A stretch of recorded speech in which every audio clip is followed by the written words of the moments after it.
different than Tanzania. Like, I'm kind of surprised actually, but this is also Nairobi. But then again, even in Dar es Salaam, you know, which I think would be the comparable city, it's not quite as nice as this place. So take a look around. This is I think it's called Skyview Bar, and it is on the rooftop of one of the malls here in Nairobi. It's called Signature Mall, and it's really nice. And even the men, they dress a lot different here. I mean, they kind of dress like Westerners and that, which is, I don't know, for some reason it's refreshing, probably because I'm from the US. So yeah, nice sunset. I don't know, it's definitely more, I guess, industrialized, but from what I've heard, Nairobi is actually a tech city, so, you know, that makes complete sense as tech seems to bring in money wherever it goes. But, you know, I'm kind of flip-flopping because I'm like, dang, it's so comfortable, but at the same time, comfortable isn't always good, you know, because at the end of the day, when the enemy, he starts to take over all this, I mean, he's already taken over it, but when the enemy takes over all this stuff, you know, for real, then, you know, people are going to be stuck in these kinds of places. I'll lie, I kind of feel like I'm at a mall in the US right now. It's just kind of funny because, you know, wearing the outfit that I'm wearing in Tanzania, I would have felt like, oh man, I'm way too overdressed. Now I feel like I'm way too underdressed, and it's a little uncomfortable. I'm just kidding. No, I just like, it's so different. How is it this different? I have to look up more of like the history of this place, really, and how, you know, it's economically grew so well, because it doesn't really seem to be the same thing with Tanzania. I guess Tanzania, they had a really good like president before, and I think he was assassinated probably by someone in the West, and so everyone was saying, oh, you know, everything was really good when he was in charge, and, you know, the people were happy. And that's, you know, when a righteous ruler rules, all the people are happy. Now they have a really crappy person in, I guess, and you can feel the oppression when you go there. And so, you know, the depression is depression, and lack of stability spiritually, economically, all those leads. And so, I don't know, I think Tanzania is really, really suffering right now. But, I don't know, Father, come quickly, because this is also wrong, like I said. I mean, these people are literally,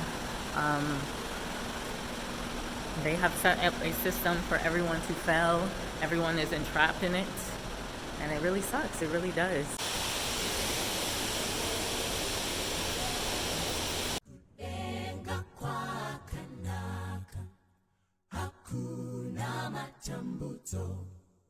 Let us talk about the dirt here. So I've never enjoyed looking at dirt so much in my life. I mean, it's dirt.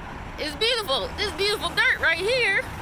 And we talking about Udma, Adam being taken from the ground, his name meaning red. Like, come on.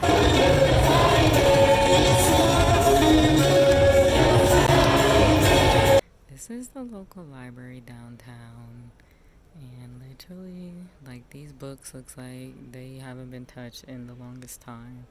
Now, I know they are making plenty of freaking money to be able to replace these books. Look at this. You cannot tell me they are not. There's no Wi-Fi here either.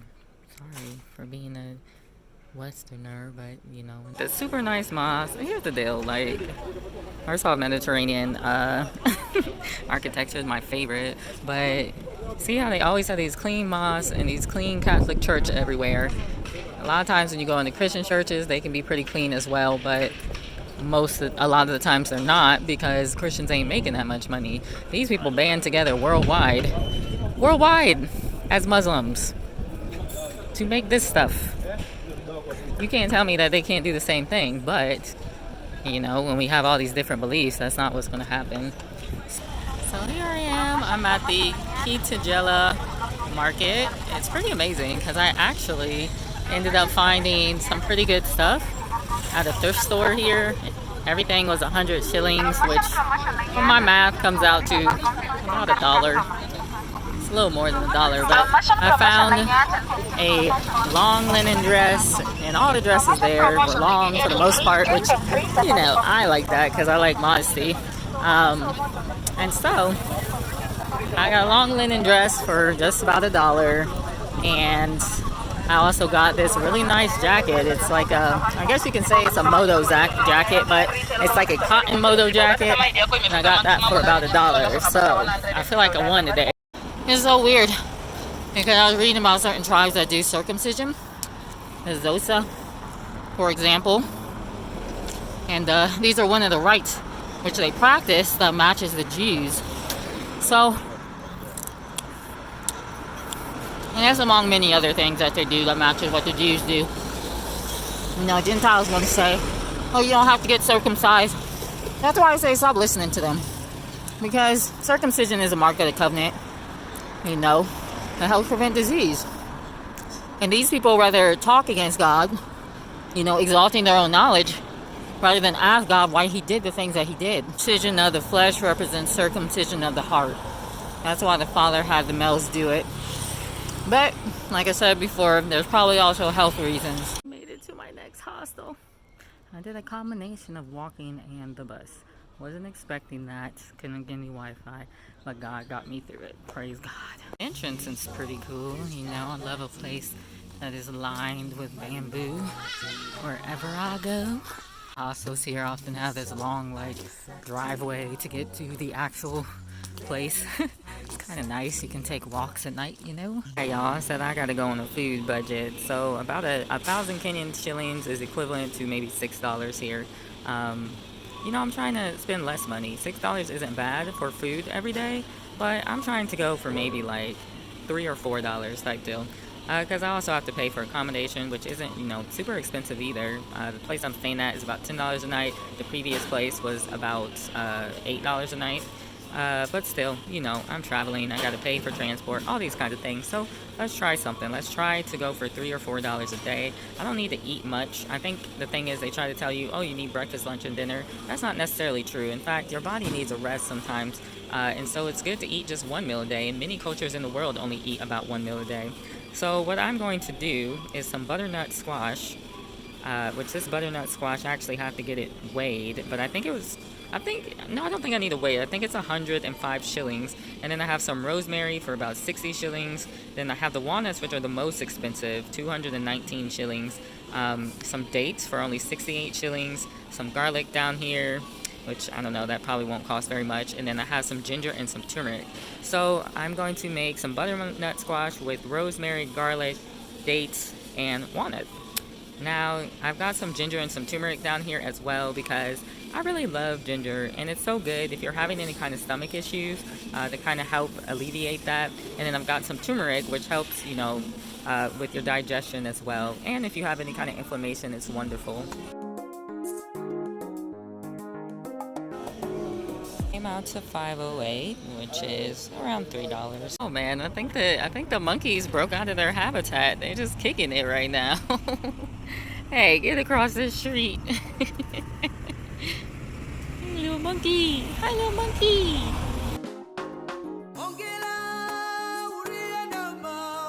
Someone made a video, and I actually agree with a lot of what she was saying, but I had to clarify, because let's not forget that black people were sold from Africa as Africans by Africans and other groups of people, mostly, you know, white people, Arabs as well, into other countries, you know. So trying to deny us our Africanness when you the one that sold us, like, kind of rude. And so one of the girls, she was basically like, well, African Americans are the new colonizers of Africa. You are the original slave sellers of Africa, so don't try to play. But she also brought up how African Americans are talking about the white man's religion and all that, and she very nicely explained that actually Christianity started off here. You know, the Yoruba, the Bantus, Yoruba coming from Ibira, coming from Eber, who was like the grandfather of Abraham. This is why he was called a Hebrew. So, you know, people need to stop with that narrative of Christianity is a white man's religion when the Hebrews were black. Stop. So I did agree with her on that. But, you know, getting back to the argument that black people are colonizing, because she also said something about, well, you come over, you want black when it's comfortable, you want African when it's comfortable for you. And I have to agree with that on some kind of level. Because all these, excuse me, because all these black people are all like, black this and black that, you know, we all need to join together. But then now all of a sudden it's, oh, we're not African, we're Native American. Like, if you come over here, you will see that these people look exactly like you. Don't be fooled.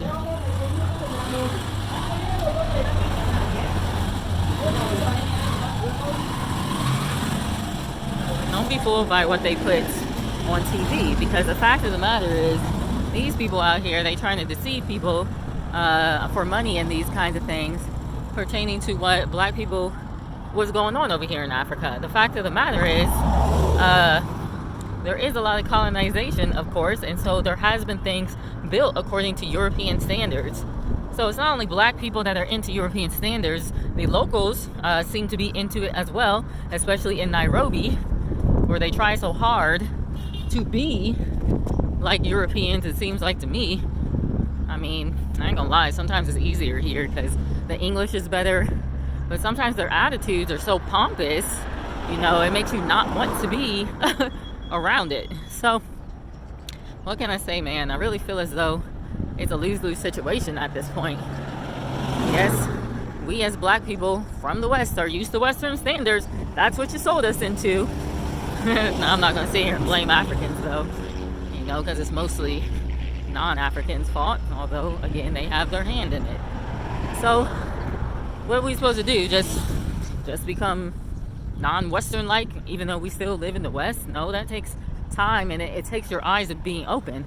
As a believer in the Most High, He opened my eyes pertaining to a lot of things, and which I was doing, that was actually sucking the life from me, you know, and Western standards are meant to suck the life from you. That's why many Westerners do not have life. That's why they go over and they colonize other places, because what they are doing is they're trying to get that quick fix, you know. So, but God gives everlasting life. That's the difference. Now, with that said, being in Africa, though you don't have European standards everywhere, you have a bloodline that has worshipped the entities which gave European standards. They did not give you European standards, they gave you other standards that are still sucking the life out of you. So, I'm being fair when I say this. You're really not that much better. Like, you're really not that much better. I see wickedness in African people as I do in Europeans. It just looks different. That's it. So, with that said, everybody needs to repent. and that's the bottom line of it. Now, there are some things that you can learn from other people.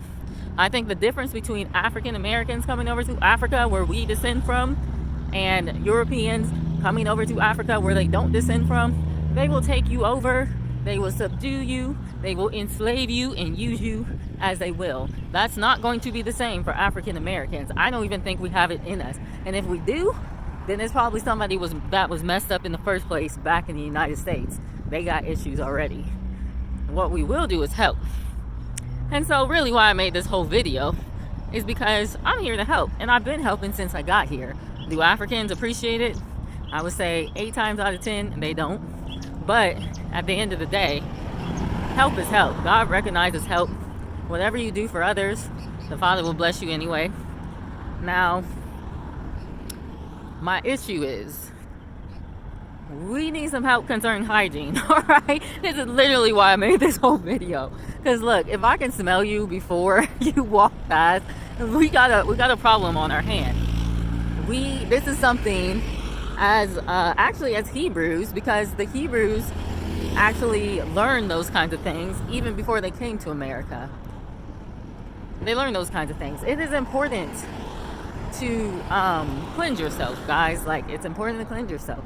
I shouldn't smell you from, you know, before you're even walking past me. There was literally a guy, I smelled him as he was walking toward me. Like, usually you get the whiff when someone walks past. No, this was like before he walked past. That's not normal. That's not healthy. You know, it signifies to me that you're not taking care of your body. You're not taking care of yourself. And these are basic things that can be taught, you know, by other nations. Business skills can be taught by other nations, because I don't think I don't want to say Africans aren't used to doing business, but they're not used to doing business in a way in which everyone wins. Because from what I've been hearing is a lot of people are coming over and getting scammed. You have to understand God sees everything, all right? So if you are over here scamming people, you're going to reap what you sow. And if you have a whole slew of people doing that, the whole slew of people are going to reap what they sow. And what's going to happen is you're going to be in a deprived state, an oppressed state, because when you do things that are against God, He will bring people against you. And this is possibly why this colonization hasn't quite ended yet. You're like, let us, free Africa and all that kind of stuff. But as long as you're against God, it ain't going to happen. Because God is the one in control of that. You have to actually repent. You know, and a lot of people I'm starting to meet, they profess to be Christians, but they're not. A lot of people.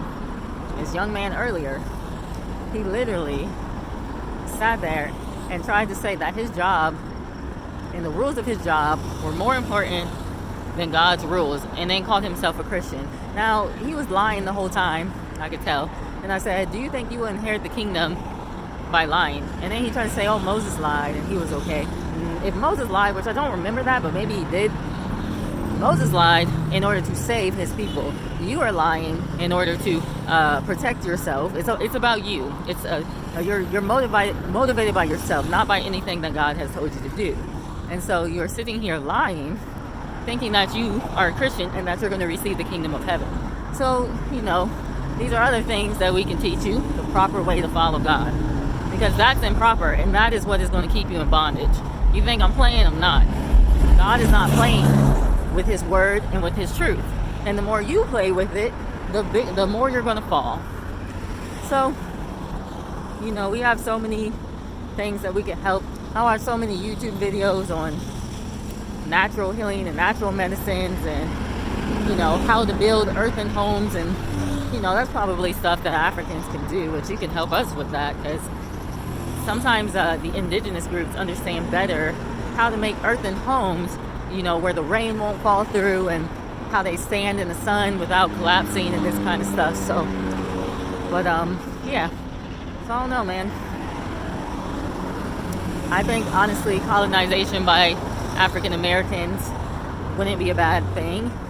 It would barely be colonization. And then on top of that, this is actually where we're from in the first place.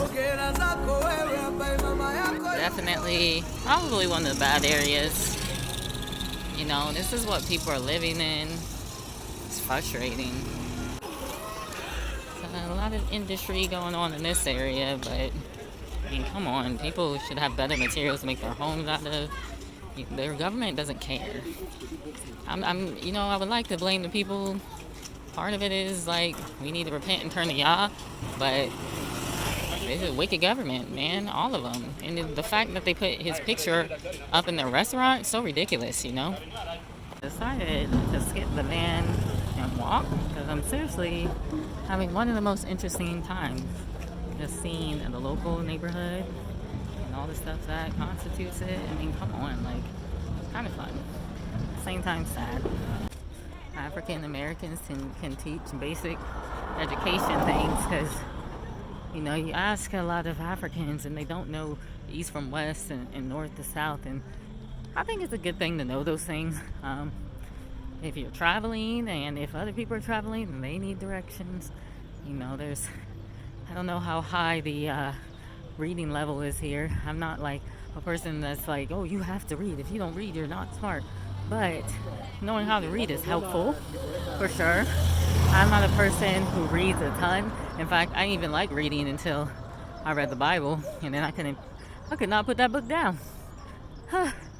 But some people, they spend all day reading all sorts of books, and here's my thing. Sometimes you read the wrong book because it'll put stuff in your mind that ain't supposed to be there. So I stick with the Bible, articles on the internet, things I'm interested in, you know, things that help the kingdom, that kind of thing. So there's definitely benefits, I think, to African Americans coming over, but, you know, we have to see it as benefits, because right now there seems to be a very big Hakuna Matata culture in Tanzania, where, you they want to live their lives like almost a hedonistic matter where you just don't do anything, and it's not helpful. I look like them until I talk and pull up my phone. I was just welcomed by a local. See, whenever I pull out my phone or speak, but this time I just pulled out my phone and then people just knew, hey, she ain't from here. Hi, this is a very beautiful, like, rewarding experience right now. It kind of reminds me of when I went to Peru. I think I went like 2014 or something like that, but I don't know. I went with this young woman. I think her name was Iris or something like that. And she had a boyfriend, and they had been traveling for a while in South America, and I met them at a hostel, I'm pretty sure. And they did this kind of leg journey, and like they hitchhiked and they walked through all the towns, like the local towns and towns afar off even, I bet. And they just experienced, life wherever it was. And, I think that, I don't know, this has just been very rewarding today. Looking at the people and hearing them. A lot of them seem like they're in good spirits despite the way things look, which I think is phenomenal. I think that's very rare. But I had some friends that went to, I think they went to Zimbabwe or something to preach the gospel. And they said these people had nothing. And she was wondering why the kids were so happy. And they said, she asked the kids why they were so happy. Because they have nothing. And they were like, we have everything. We have God, and God provides. And that trust in God, man, you can literally have nothing and still be happy. This seems to be like a little Ethiopian area. I was looking at the people, I was like, hold up. These people don't look like the other people. They're a little lighter in complexion. Their hair is a little longer. What's going on? So yeah, I actually went to an Ethiopian restaurant the other day. Thinking it was like a Mediterranean restaurant. It was not. It was not that good either. But that's alright, because it was cheap. But yeah, there's all sorts of people here. This little area, the shops are a little nicer, they're a little cleaner. But again, that don't really mean much. What I've seen here is, look at all those writings. What I've seen here, people are often saying hi to one another, which I think is yeah, she just literally said hi after I said after I said people are always saying hi to each other. I think that's so cool. It's not really like that in the U.S., that's for sure. I mean, in some places, I guess. Tulsa was pretty cool. I wouldn't say that everybody says hi to one another, but, people are respectful, and they smile, and they have manners and that. So that was kind of refreshing, especially coming from Dallas. Dallas is a whole nother ball game. It's not that Dallas people are mean or anything, but they're like very fake nice. So this is very cool and refreshing. Oh, monkey in the tree right there. It's just kind of crazy. You don't get to see that every day, huh?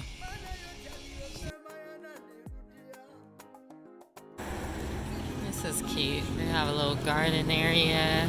Looks like a lot of women work over here. I am back in this trash. I was just thinking that, looking at the little, how do you want to call it, a slum? But, that's what a lot of people would call it.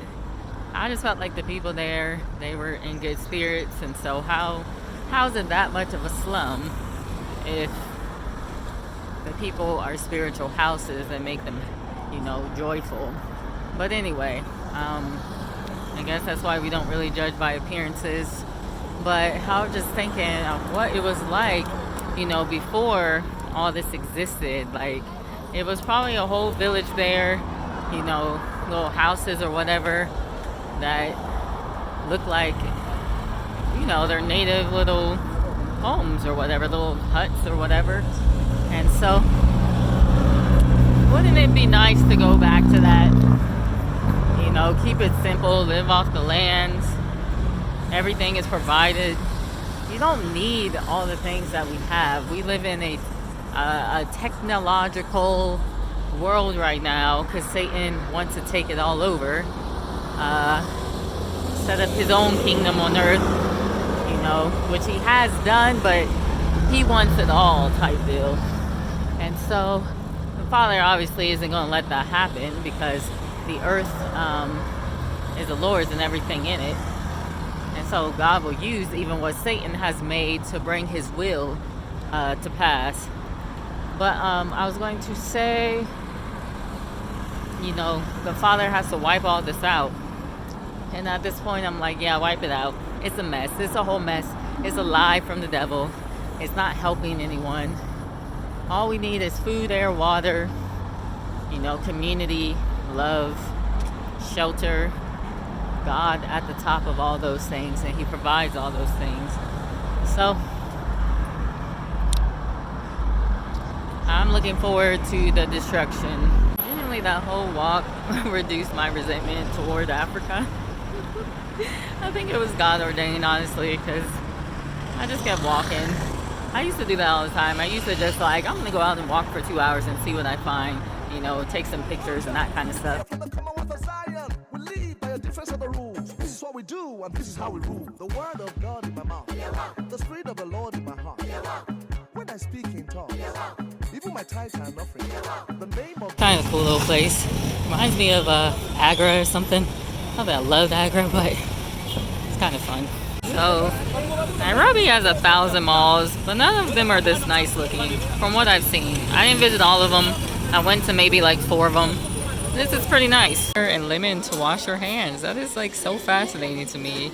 I guess they do this in Arab countries, which, you know, maybe it's cheaper than soap in the long run. A1 in Kampala, Uganda. So this is so intriguing. It's way different than what I thought it would be. I thought it was going to be somewhat like Tanzania, but it actually turns out there's a lot of like stuff. There's a lot of stuff. It's I would say it's actually pretty on par to America in some things concerning the restaurants, the malls, and that kind of thing. The culture is a little more modern. You know, there are like a lot of traditional people as well. No, I did go get some ice cream earlier today, and some of the girls were hating on me. I just show up and people hate. Like, it's weird to me. And I'm like, why are you hating? Like, these girls are absolutely beautiful. Like, the people here are beautiful. I mean, they're beautiful in Kenya and Tanzania, but they're like really beautiful here as well. And so I'm like, why are you constantly comparing yourself? Because really it's about that comparison. You know, they are not happy with who they are, and so they are constantly just like comparing themselves to other people, women especially. And I'm like, but you're working at this shop. You should like probably bridle your tongue and wash your face, you know, before you come in and take care of any customers. Because it's not a competition, especially when I'm trying to get some ice cream and I'm paying your bills, you know what I'm saying? So anyway, ended up going to this other restaurant called K Pasa. It's over by the, what is it called?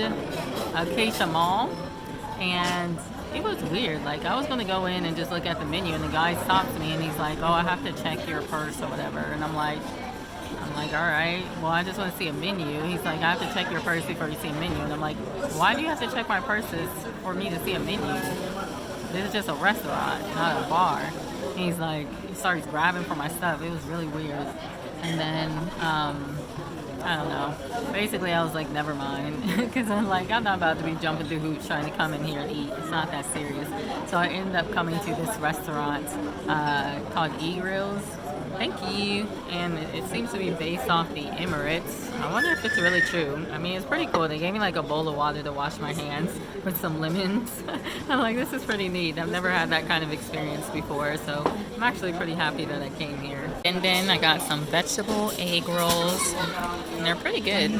They come with this sauce, which I thought was ketchup, but it's some kind of spicy sauce. It's really tasty, almost like barbecue.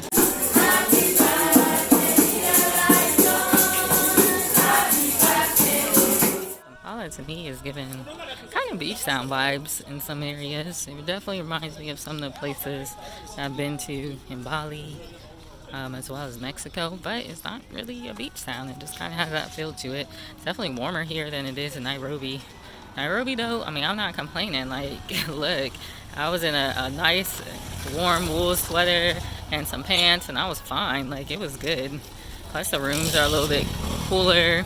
And the water there was just like super hot. It was so nice. And not only hot, the water didn't run cold after 15 minutes even. It took like a good 20 minutes for the water to run cold.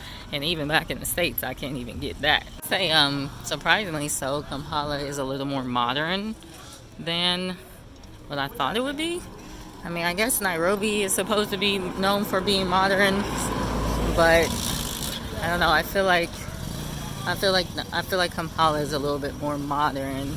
Like maybe the people here, um, they watch a lot of American TV. I don't know, but it definitely is different. I'm gonna check out this place called Indiro Coffee.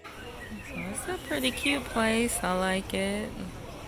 I mean, I don't think anything here is like totally affordable, but I think 10,000 shillings might be around like $3. So you have it's about $10 for a meal, which I don't know how much the Africans are making in comparison to everyone else, but if you're a traveler, then it's good. Look, I love my brothers and sisters in Christ, whether they are white, black, whatever the deal is. But, I've been in this place, Africa, for like almost 2 months. And sometimes what I see are these white men here, and they're looking for a little black tail, and so they want to stare at you and all this kind of stuff. Like, I'm from America, okay? Alright, you're not doing this whole like I'm gonna be your girlfriend for a month so you can get somebody pregnant and then go back overseas where you came from. And a lot of these people here, they're here just to marry somebody and get some citizenship. That's all they're here for. To be fair, on the other side, you got a lot of Africans that want to marry other people to get citizenship. There was this girl, she was from Switzerland, and she was a cool girl, except she would be very offended when I would talk about God, so she couldn't have been that cool. But what ended up happening is she liked this young man from Moshi or whatever, and, he's like over here asking me for my phone number. I'm like, if homie's asking me for my phone number, then he ain't really about that life. Like, he's just using you so he could possibly get a visa, or using you so he can get some quick money, because she had paid for several things for him, and he just kept asking for money, I guess. And she was like, I'm not going to take care of you. So, these kinds of things happen, and you just have to be careful, because it kind of it belittles the true love in which God has intended. People marrying for money and all that kind of stuff, and people marrying for citizenship. Like, to me, it seems like such a lackluster thing. It just seems lame. So you have a lot of people that want to integrate. They want to bring their customs and their traditions over into this land and into other places. So they will marry the locals just with that intent. They will bring their evil customs. Every single time I talk to some German people, they're always trying to push LGBTQ. I'm like, please take that back to your country where God is going to effectively destroy you over there. Don't bring it over here, because these people over here ain't that tainted with that kind of stuff. So, yeah, no, keep your customs where you got them, or you need to change.